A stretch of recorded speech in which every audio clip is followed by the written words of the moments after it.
अस्सलाम वालेकुम, मेरा नाम है डॉक्टर आमना। जैसे कि मैंने पहले भी एक वीडियो बनाई थी कि क्या बच्चों की पैदाइश के बाद औरतों को साया हो सकता है या नहीं, उसके बारे में। उसमें जो मैंने बताई थी कि बड़ी वजह उसकी जो है मेडिकल साइंस जो उसको कहती है वो है पोस्टपार्टम ब्लूज़। तो आज हम बात करेंगे कि ये पोस्टपार्टम ब्लूज़ क्या होते हैं, इसकी क्या अलामत होती हैं और इसका हम कैसे इलाज कर सकते हैं। तो सबसे अहम अलामत जो है, ये जो औरतें होती हैं, ये बहुत सी औरतों में, आप कहें 100 में से 80 औरतों के अंदर ये चांस होता है कि डिलीवरी के बाद उनको ये पोस्टपार्टम ब्लूज़ हो सकते हैं। इसमें ये होता है कि औरत का बहुत दिल करता है कि वो अचानक से रोने लग पड़ती है और वो बच्चे के लिए बहुत ज़्यादा पॉसेसिव हो जाती है अपने बच्चे के लिए, और उसको नींद प्रॉपर नहीं आती, भूख नहीं लगती उसको, और वो प्रेफ़र करती है कि वो अकेली बैठे।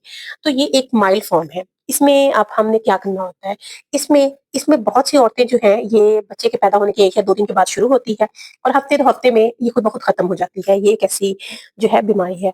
इसमें हम उनके लिए ये कर सकते हैं कि हर वक़्त औरत के पास कोई ना कोई सपोर्ट करने के लिए हो, जो औरत की डाइट का ख़्याल रखे, औरत के बच्चे की केयर में उसकी हेल्प करे, ताकि औरत को हर वक़्त ये एहसास हो या सिक्योरिटी का एहसास हो और ये फीलिंग हो कि कोई उसको सपोर्ट कर रहा हो।